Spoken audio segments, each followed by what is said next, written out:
34페이지. 하나님 말씀은 마태복음 20장 29절부터 34절까지 한 절씩 교독하겠습니다.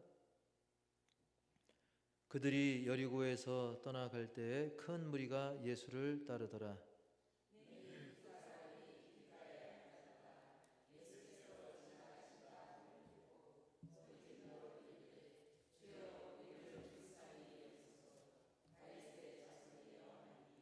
무리가 꾸짖어 잠잠하라 하되 더욱 소리질러 이르되 주여 우리를 불쌍히 여기소서 다윗의 자손이여 하는지라.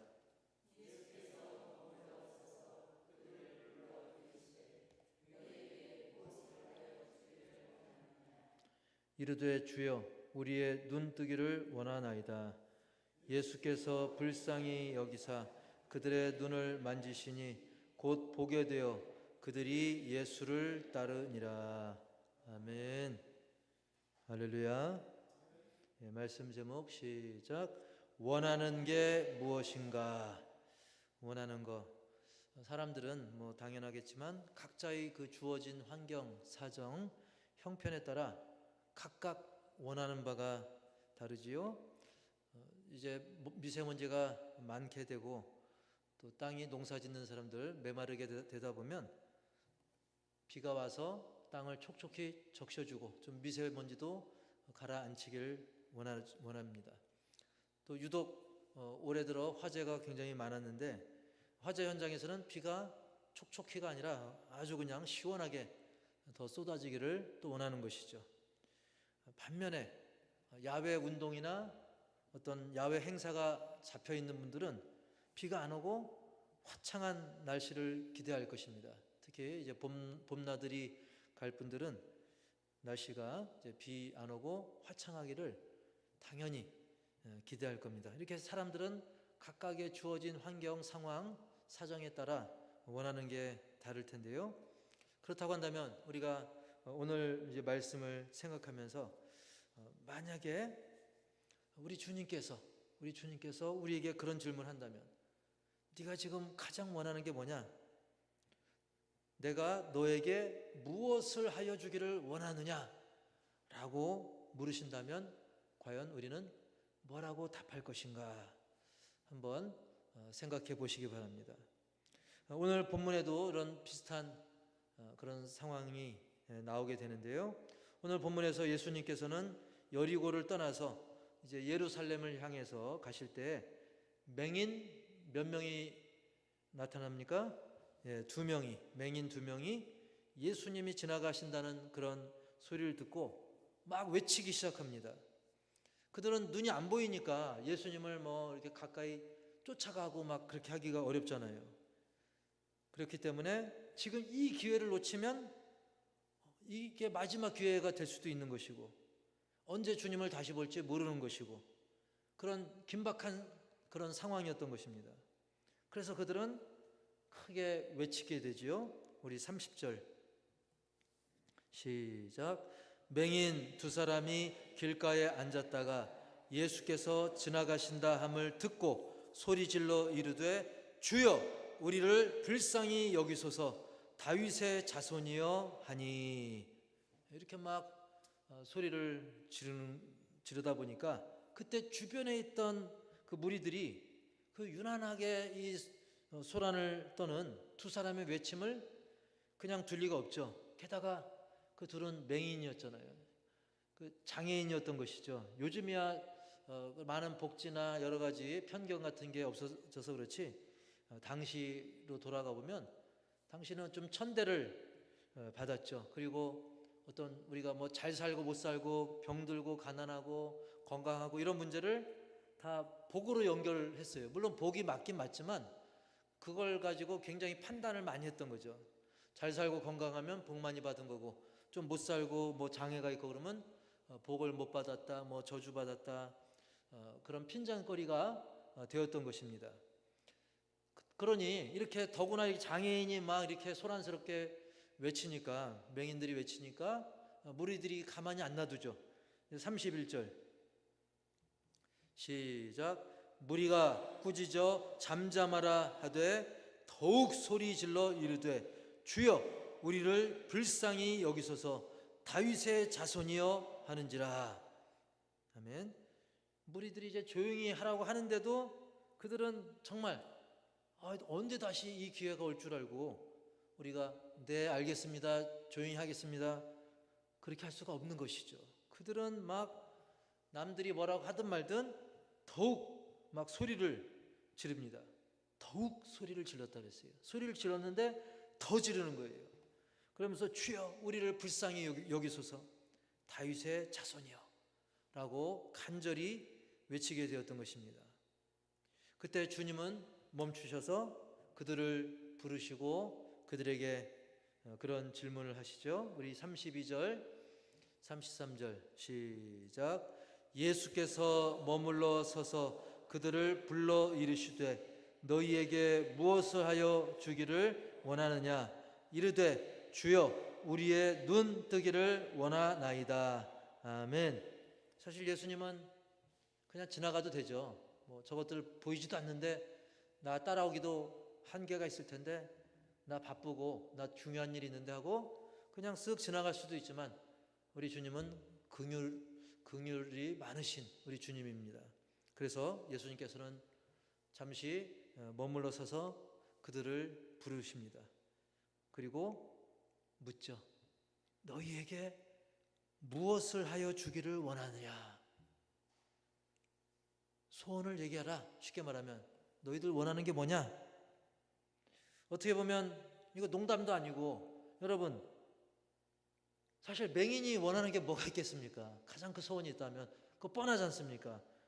사실 예수님 모를 리 없죠. 농담을 하는 것도 아니고 예수님이 모르실 리가 분명히 없습니다. 그러나 그들에게 거듭 확신을 주고 그들의 의지와 믿음을 더 복돋기 위해서 그렇게 질문하신 것이죠. 동기를 유발한 것입니다. 그때 그들은 다른 건 얘기하지 않고 너무나 당연히, 사실 우리가 상상컨대 설마니 다른 거 원했겠습니까? 우리의 예상대로 너무나 당연히 우리 눈뜨기를 원하나이다. 우리 눈뜨기를 원하나이다. 이렇게 답합니다. 행여나 예수님 돈 좀 많이 주세요. 평생 먹고 살게 돈 좀 주세요. 구걸하기 싫습니다. 이런 거 원하지 않았습니다.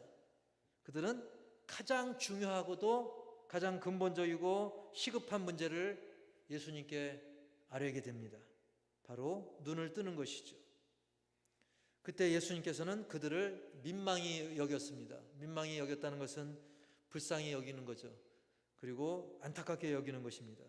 그래서 예수님은 그 크신 사랑으로, 그 크신 긍휼의 마음으로 그들의 눈을 친히 만져주십니다. 그들의 눈을 친히 만져주셨고 그 즉시 그들은 보게 되었습니다. 그리고 예수님을 따르게 되었습니다. 즉 전에는 그저 먼 발치에서 막연하게 아이고 우리 좀 눈 좀 고쳐줬으면 좋겠다, 그냥 병 낫기 원하는 그 정도의 그런 사람들이 또 이 사람들 뿐이었겠습니까? 다른 사람들도 병 낫기 원하는 사람도 있잖아요. 그 많은 병 낫기 원하는 사람 중에 하나에 불과했었지만 이제는 맴도는 주변인이 아니라 예수님을 따르는 적극적인 신자의 삶을 그들이 살 수가 있게 된 것입니다. 할렐루야. 예수님께서 이제 그들의 눈을 만지시니 곧 보게 되어 그들이 예수를 따르니라 그랬어요. 그래서 병만 딱 낫고 만 게 아니라 예수님을 따랐다. 여러분, 우리는 내 필요한 것만 딱 취하면 끝이 아니라 우리는 예수님을 영원토록 따르는 신자가 되기를 주의 이름으로 축복합니다. 그래서 오늘 말씀을 통해서 우리가 마음에 깊이 새겨보고자 하는 것은 첫 번째로 제목 시작. 오늘 읽은 본문에서 반복된 표현 중에 하나가 그들이 예수님을 다윗의 자손이라고 불렀던 것입니다. 즉 다윗의 자손에게서 구약 성경에 보면 메시아는 다윗의 후손에게서 나온다 했습니다. 메시아는 그리스도입니다. 바로 기름 부음을 받은 우리를 구원하실 구세주, 바로 예수님이죠. 그래서 그들이 예수님을 다윗의 자손이라고 부른 것은 예수님을 구세주 메시아 그리스도로 인정했다는 그런 고백이 그 외침에 담겨 있는 겁니다. 그들이 물론 병고침 받은 것도 큰 은혜의 기적이지만 그들이 예수님을 다윗의 자손이여라고 부른 그 외침도 우리에게 은혜가 되는 말씀인 거예요. 부끄러운 것, 창피한 거 그런 거 없이 예수님을 나의 구주 메시아로 그들이 소리를 내서 외쳤다는 사실이에요. 예수님은 나의 구세주이십니다. 나의 주인이 되십니다. 그렇다면 우리는 어떤가요? 우리도 이런 외침을 통해서 과연 나는 예수님이 나의 주인 된 삶을 살고 있는가 한번 비춰볼 필요가 있어요. 조금 전 그 그림에 보면 뭐 램프의 요정 같은 게 나왔죠. 램프에서 꼭 필요할 때 문지르면 옛날 동화에 보면 나오죠. 아라비안 나이트 이런 데 보면 필요할 때 뜩 문지르면 웬 거인 같은 사람이 나와가지고 주인님 소원을 얘기하세요. 그러면 소원을 얘기하면 또 소원을 들어주죠. 이게 뭘 말하냐면 필요할 때만 찾는다는 거예요. 필요할 때만. 마치 저 요술 램프처럼 하나님 필요할 때만, 하나님 좀 저쪽에 계시고 제가 필요하면 그때 나 좀 도와주세요. 잊어버리고 살다가 그거는 주님이 아닙니다. 그건 주인이 아닙니다. 그거는 내가 마치 하나님을 필요할 때만 찾는 심부름꾼, 저 램프의 요정과 같은 그런, 거꾸로 심하게 얘기하면 하나님을 종처럼 부린다라고까지 할 수 있는 그런 존재에 불과한 거죠.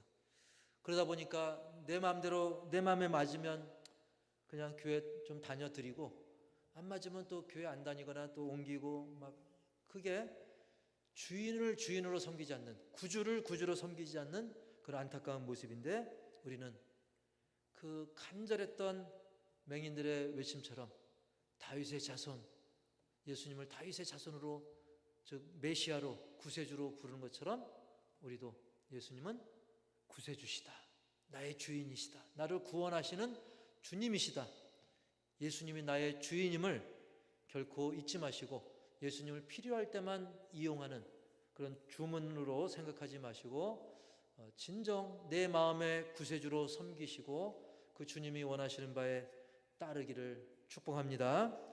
두 번째로는 뭐 우리가 읽으면서 짐작했겠지만, 제목 시작. 더욱 매달리라. 더욱 간절하게 예수님께 매달리라는 겁니다. 더. 영어로 하면 more, 더욱더 간절히. 특별히 지금은 아주 중요한 상황이고 너무나 긴급한 상황이잖아요. 그럴 때 주변 상황에 흔들리거나 포기하지 말라는 것입니다. 기회가 뭐 항상 있는 것은 아닙니다. 미루지 말아야 되는 것이죠. 지금 그 순간을 놓쳐서는 안 되는 것입니다. 고린도후서 6장 2절에 시작. 이르시되 내가 은혜 베풀 때에 너에게 듣고 구원의 날에 너를 도왔다 하셨으니 보라 지금은 은혜 받을 만한 때요 보라 지금은 구원의 날이로다. 아멘. 오늘 그 말씀의 상황에서도 보면 그들은 예수님께, 이 맹인 둘은 고침받기 전까지 세 번의 중요한 그 타이밍이 있었어요. 뭡니까? 처음에는 예수님이 지나가는 것을 깨닫고는 그 사실을 인지하고는 한 번 막 외칩니다. 이게 처음이죠. 그 다음에 사람들이 말립니다. 사람들이 말렸을 때 더 크게 외칩니다. 이번엔 더 크게. 이 두 번째 중요한 타이밍이죠. 이 타이밍을 그들은 놓치지 않았어요. 예수님 지나갈 때 한 번, 그걸 깨닫고 한 번, 그 다음에 사람들이 말렸는데도 한 번 더, 그리고 이렇게 포기하지 않고 막 더 매달릴 때 예수님께서 그들에게 무엇을 하여 주기를 원하느냐 물으실 때 그들이 예수님 그거 뻔히 알면서요 그러지 않고 그들은 눈뜨기를 원한다라고 분명하게 세 번째로 예수님께 답을 했던 것입니다. 그들이 소근소근했을까요? 그렇지 않은 거죠. 간절함으로 포기하지 않고 세 번씩이나 그들은 외치고 답을 했던 것입니다. 만약에 막 주변 사람들이 막 말리면 그래 우리도 물론 한국도 동방예의 지국이니 그런 얘기하지만 우리도 예의가 있지, 체면이 있지, 우리가 이러면 안 되지, 피해주면 안 되지 하고 그냥 꿀먹은 벙어리처럼 가만히 있었다고 한다면 그들은 그런 놀라운 은혜를 덧입을 수가 없었을 것입니다. 여러분, 우리가 주님을 더 가까이 하는데, 하나님과 더 깊은 교제하는데 혹시 방해 요인이 있습니까? 물론 우리가 예배 가는데 가지마 이런 경우는 거의 없을 거예요, 요즘 시대에. 물론 그런 어려움이 있는 경우도 있지만, 여러분, 혹시나 주변 사람들의 만류처럼, 아니면 다른 요인도 있을 수 있겠죠. 난 교회 내에 누가 좀 눈에 가시 같아라든지, 아니면 옆집 누구 때문에, 아니면 내 부모, 형제, 가족 때문에, 이웃 때문에 여러 가지 방해가 있을 수 있습니다. 그 군중들처럼, 그 무리들처럼. 하지만 그런 것들이 나를 방해한다 할지라도 그럴수록 오히려 주님이 내 진심을 알아주시고 나를 만져주실 그런 절호의 찬스, 그 찬스를, 기회를 놓치지 말아야겠다, 그런 간절함으로, 그리고 내가 주님께 더 가까이 갈 때 주님은 분명히 어루만져 주시고 회복시켜 주실 것이다, 내 기도에 응답해 주실 것이다, 그 기회로 믿고 결코 포기하지 마시기 바랍니다. 더 간절한 마음으로 나아가시길 축복합니다. 그래서 두 번째가 더 간절히 매달려라. 더 지금보다 더. 그 다음에 세 번째로는 제목 시작, 속으로 주님의 질문을 하라. 여러분, 마음속으로 스스로에게도 질문을 한번 해보시라는 거예요. 마음속으로, 예수님께서 그랬잖아요. 내가 너에게 어떻게 해주기를 원하는가? 그 질문을 내 스스로에게도 한번 해보시고, 또 예수님이 내 기도 들으시고 만약에 그런 질문을 나에게 한다면 또 나는 뭐라고 대답할까? 그런 질문도 해보고 그런 답도 해보고 스스로 한번 그걸 묵상해 보라는 거예요.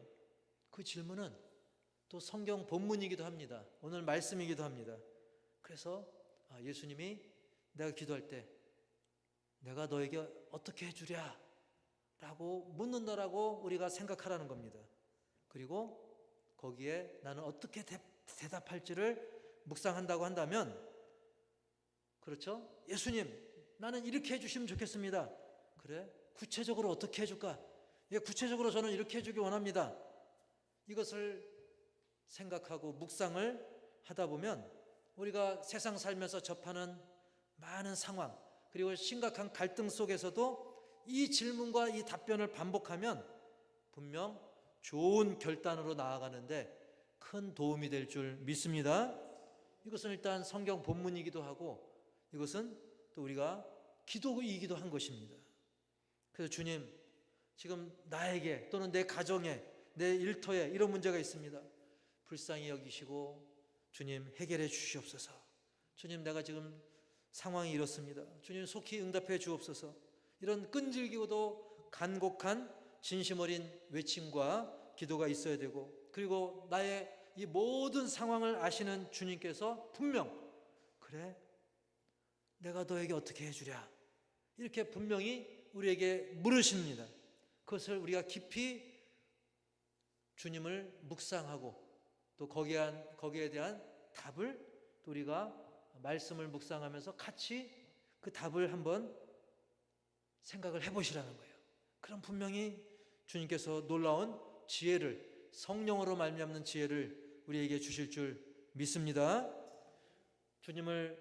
주님께서는 사랑하는 자녀가 간절히 기도할 때 꿀먹은 벙어리처럼 그냥 주님께서는 가만히 계실까요? 그리고 우리 역시도 주님 내 형편 다 아시니 알아서 하시겠지. 물론 진정한 우러나오는 그런 믿음으로 그렇게 한다면 그것도 하나의 중요한 방법일 수 있겠지만, 여러분, 우리는 주님과 기도하면서 주님의 이름으로 기도할 때 꿀먹은 벙어리처럼 가만히 있기보다는 우리가 주님께 묻든 또 우리가 주님의 그 답을 듣든 주님께서는 우리와 긴밀하게 교통하기를, 대화하기를 원하시는 것입니다.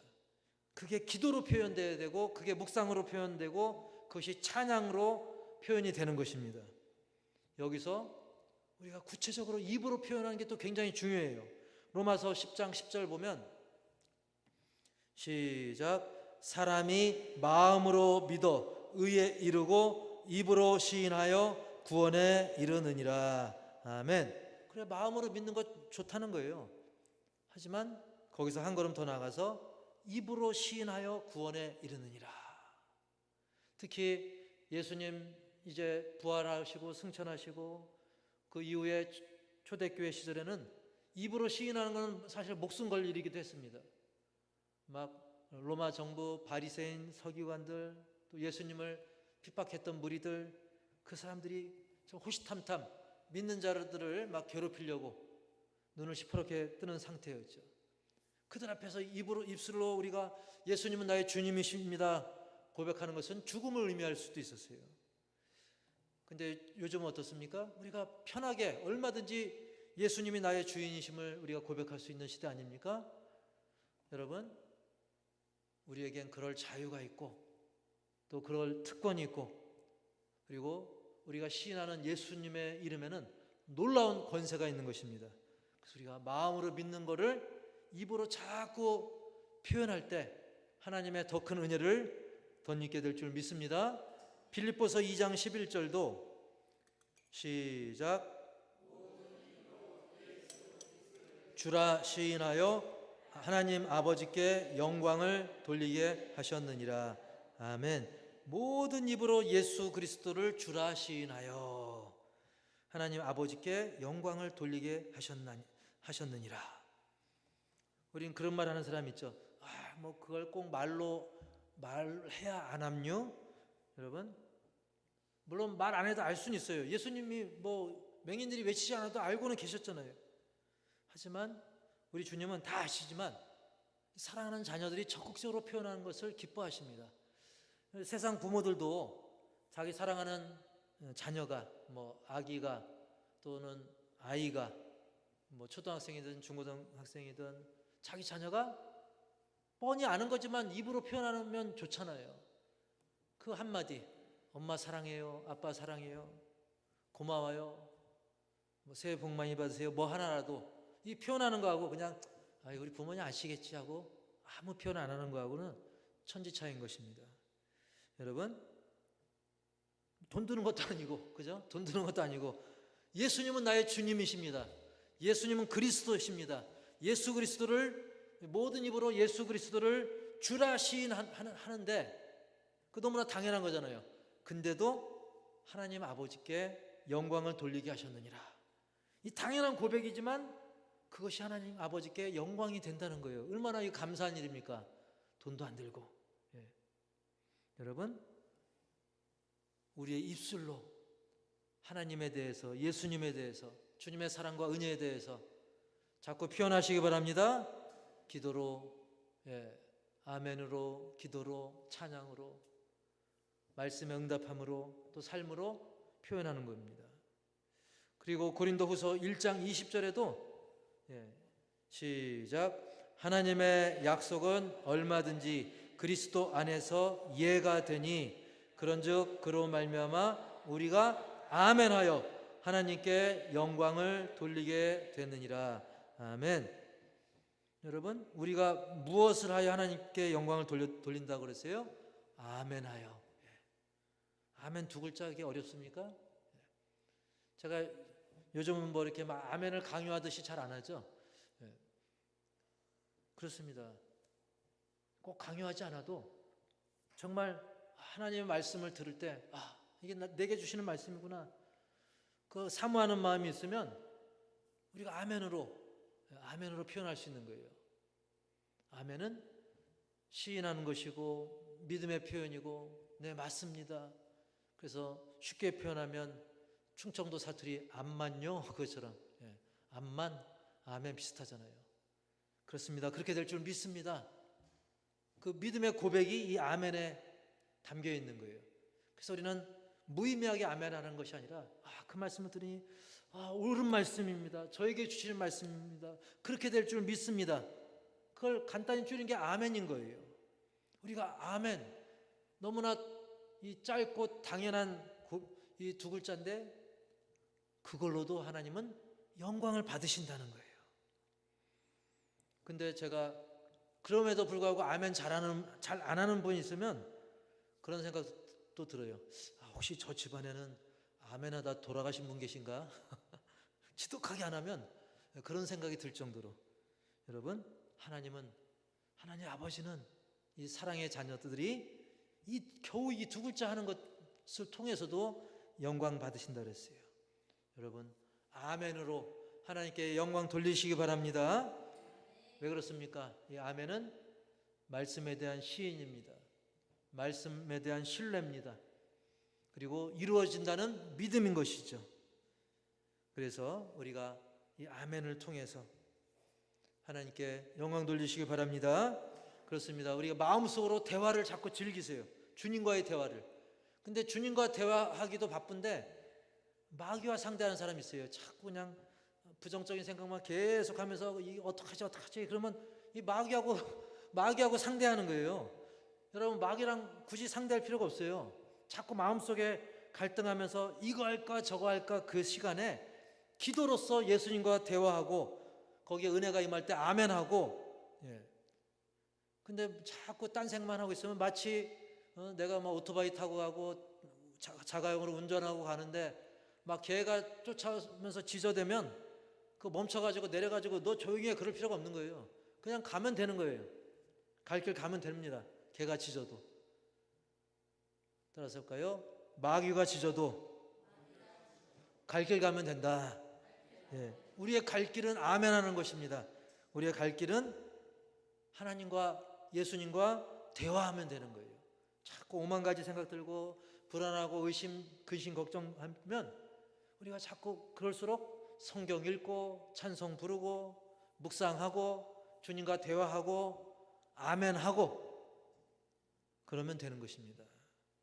그래서 우리가 굳이 막 마귀하고 상대하지 말고 예수님과 대화하고 예수님과 함께하고 기도로 말씀을 읽고 듣고 또 예배로서 찬양으로서 또 우리의 삶 속에서 주님을 찬양하는 삶, 이렇게 주님과 긴밀한 대화를 나누다 보면 마치 그 두 맹인이 예수님을 더 가까이 마주하게 되고 예수님과 접촉하면서 예수님이 만져주면서 그들의 소원이 이루어진 것처럼 우리의 원하는 바가 주님 뜻 가운데 반드시 이루어질 줄 분명히 믿습니다. 나의 소원이 주님의 뜻과 일치되어서 응답될 수 있도록 기도하고 풍성한 열매를 거두시기를 주님의 이름으로 간절히 축복합니다.